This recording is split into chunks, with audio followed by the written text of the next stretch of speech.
Mdzina la Atate ndi la Mwana ndi la Mzimu Woyera. Amen. Ndikulandireni pano patiyankhule na Mbuye. Lero ndi lachitatu mulungu wa 13 pa chaka, ndipo mawu athu oyamba akuchokera m'buku la Genesis chapter 21 ndime ya 5 kenaka 8 mpaka 20. Amene akutiwerengera mawu oyamba ndi Asililo Bartholomew Lucas kuchokera ku Amayi Maria Azaulere Ulongwe Parish mu Diocese ya Tete mdziko la Mozambique. Ndipo mthenga wabwino ndi monga adalembera Mateyu mutu 8 ndime ya 28 kulekeza 34. Amene akutiwerengera mawu a mthenga wabwino komanso kutigawira mawu ndi Reverend Father David Nuwagaba a chipani cha Montfort Missionaries SMM, a director Alunta Television. Mawu oyamba, mawu a buku la Genesis. Abrahamu adali ndi zaka 100 pamene Isaki adabadwa. Mwanayo adakula, ndipo pa tsiku lakuti amuletse kuyamwa, Abrahamu adachita phwando lalikulu. Tsiku lina Ismaeli amene Haga mu Igupto uja adabalira Abrahamu ankamunyoza Isaki, mwana wa Sara. Sara ataona zimenezi adauza Abrahamu kuti, "Mchotseni mdzakaziyo pamodzi ndi mwana wake yemweyo.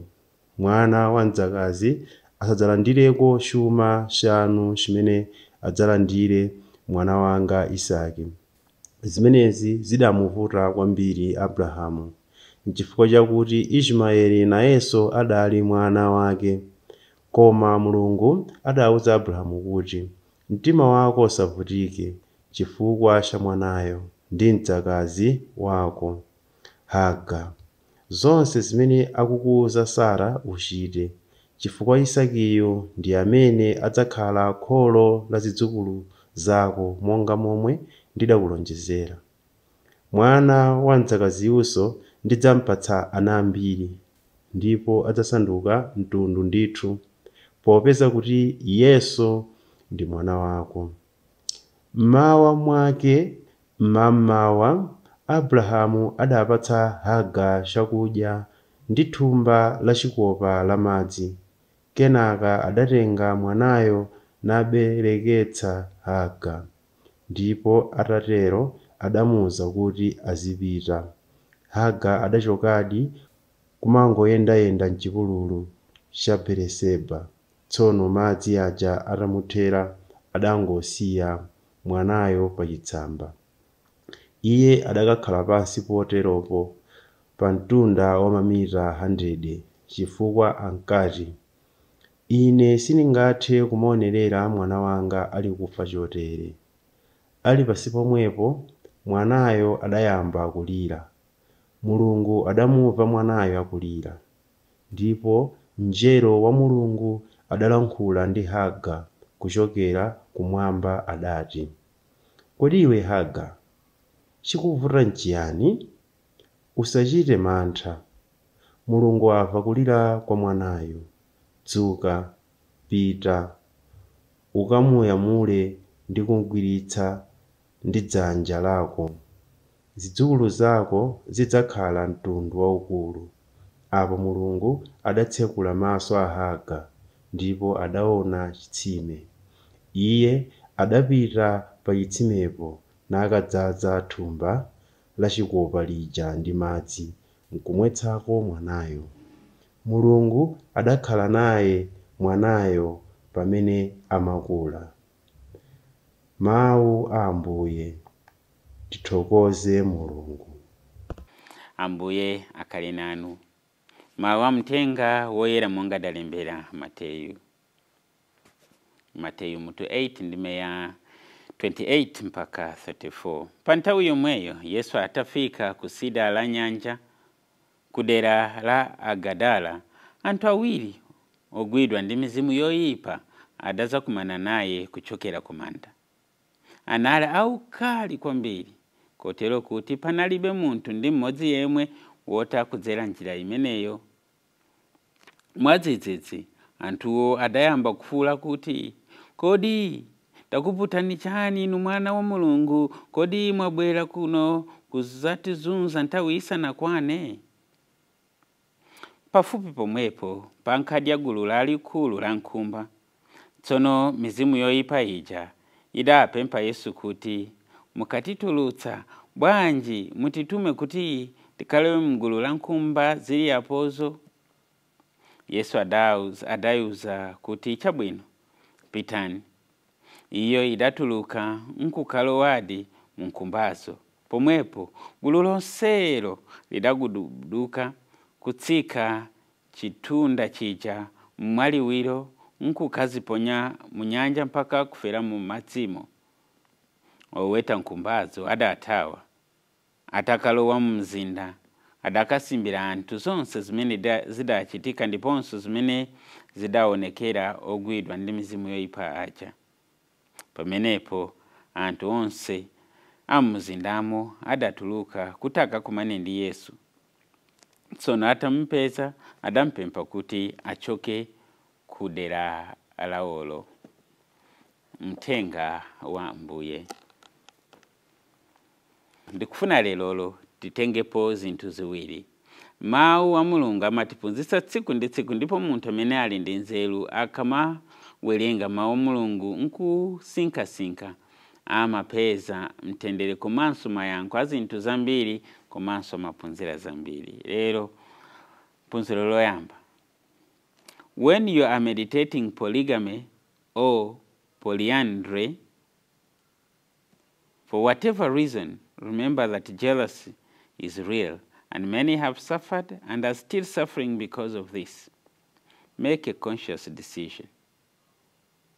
Ukamalingalira kukhala ndi amuna awiri kapena opitirira awiri kapena akazi awiri kapena akazi opitirira mmodzi, ndidziwe kuti nsanje ilipo ndipo anthu ambiri akuvutika akuzunzika chifukwa cha nsanje. Ndikhale chelu ndikamagamula kupanga chisankho chimenechi. Tikamva mawu oyamba zinayamba bwinobwino. Abraham ndi Sara akwatirana bwinobwino, koma nthawi ikupita alibe mwana. Ndipo poti Sara akuona kuti apa zandivuta, wamulola mwamuna wake kuti atenge Haga kuti akhale mkazi wake, mwina angamberekere mwana. Mulungu akomera mtima apasa mwana Ishmael. Ndiye mweyo Sara pano atapempha Mulungu amupatsa mwana pamene samayembekezera. Pano ndamene akuyambisanso kumuuza Abraham, ine ayi munthu uyu sitikalitsana bwino, taonani mwana wake mufuna kuti azakhale mlowa malo mwa inu, ayi tawatamangitseni azitichokera pakomo patu pano. Pali mwambi mulunyankole amati echeba juba nobworo nobugumba. Chimene chimayiwalika msanga ndi umphawi komanso kusabereka. Mphawi kakhala kuti ndrama yaipeza, kona kuti akulalatira wina aliyense pamudzi apo kapena pamowa nkulalatira wanthu, ayi ine sindi mphawi ayi. Echeba juba nobworo nobugumba. Munthu amene analibe mwana pano wamupeza, ayi mwino kulalata kukhale komweko. Ndidziwe kuti chilichonse ndi mphatso ya Mulungu kwa ine. Koma kumbukirani phunziro lathu ndili, when you are meditating polygamy or polygyny for whatever reason, and remember that jealousy is real and many have suffered and some still are suffering because of this, make a conscious decision. Tuone pano ndi nyengo yozizira kwambiri, koma alipo ana ambiri amene akuvutika, mwina akugona panja, akugona ndi njala, akuzunzidwa. Naonapo kaklipu posachedwa apa, mwana amene anamsiya pakomo chifukwa cha majelasi pakati pa azimayi awiri amene akwatiwa mwamuna mmodzi. winayi kugwira kamwana kosalakwa kumakanyamula kukamenyesa pansi, kukanyamula kukasiya kukagwetsa pansi, kukaponda-ponda. Zimakhala zofesa chisoni, komanso uncalled for.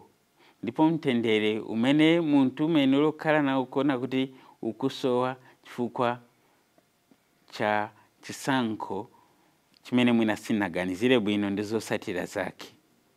Ana owapeza zimene nthawi zina amadutsamo ndi abambo owapeza zimakhala zoopsa nthawi zina. Ndiganize bwino ndisanapange zisankho monga zimenezi.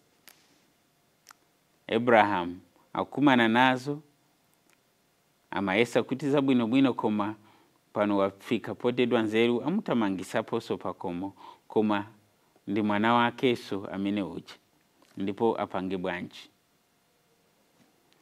Don't wait to be in a dilemma in that way. Make a decision early enough. Phunziro lachiwiri limene ndikulitengapo ndi ili: when a devil leaves someone, it possesses a vulnerable person nearby.